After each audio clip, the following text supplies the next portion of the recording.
পড়ো তোমার প্রভুর নামে, যিনি মানুষকে সৃষ্টি করেছেন জমাট রক্ত থেকে, শিক্ষা দিয়েছেন যা সে জানত না। পড়ো।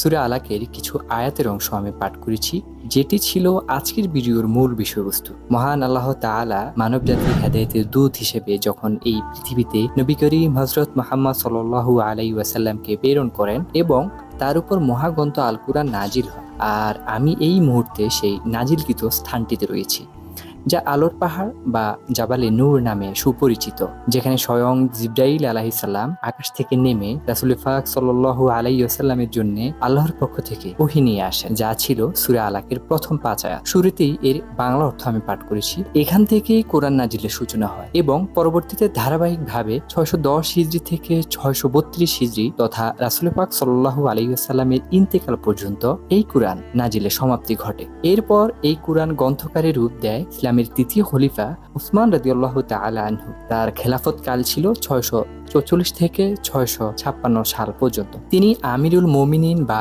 বিশ্ববাসীদের নেতা হিসেবে তার খেলাফতকালের সময় হুযাইফা ইবনে ইয়েমিনি রাদিয়াল্লাহু তাআলা এর পরামর্শে এই দায়িত্ব পালন করেন, যার জন্য তাকে আজও জামিউল কুরআন বা কুরআন সংকলনকারী বলা হয়। যাই হোক, আমরা জাবালে নূর তথা আলোর পাহাড়ে ফিরে যাই। এই সেই পাহাড় যেখানে রাসূল পাক সাল্লাল্লাহু আলাইহি ওয়াসাল্লাম 3 দিন 3 রাত এই পাহাড়ের গুহায় অবতীর্ণ করেন। যখন তিনি এখানে অবতীর্ণ অবস্থা ছিলেন, তার জন্য মা খাদিজা রাদিয়াল্লাহু তাআলা এই 2500 ফিট উচ্চতায় খাবার নিয়ে যেতেন। এই পথ এত কষ্টের, সেটা উপরের না উঠলে জানতাম না। আমরা ঠিক সন্ধ্যা নামার কিছুক্ষণ আগে সেখানে পৌঁছাই। উপরে ওঠাটা ছিল ভীষণ কষ্টের, কিন্তু যখন চূড়ায় পৌঁছাই যেন সফলতার দ্বার প্রান্তে পৌঁছে গিয়েছি।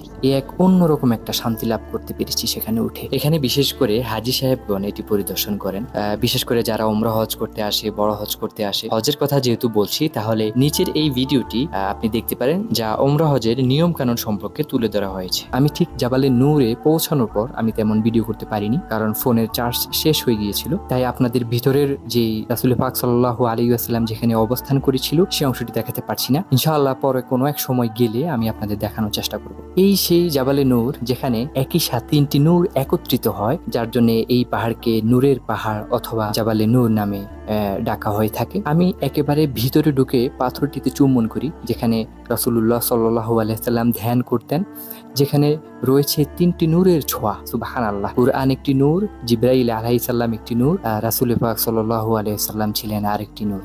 আল্লাহর কাছে আমি লাখো শুকরিয়া আদায় করি, আমি এই গুনাহগার বান্দাকে আল্লাহ তাআলা এমন একটি পবিত্র স্থানে নিয়ে আসার জন্য দোয়া করি। ইনশাআল্লাহ আল্লাহ সকলকে তৌফিক দান করুক, যেন সকলে এই পবিত্র জায়গায় এসে দেখতে পারেন। ভিডিওটি ভালো লাগলে অবশ্যই লাইক করবেন এবং চ্যানেলটিকে সাপোর্ট করতে চাইলে অবশ্যই সাবস্ক্রাইব করবেন। ভালো থাকুন সবাই, আল্লাহ হাফেজ।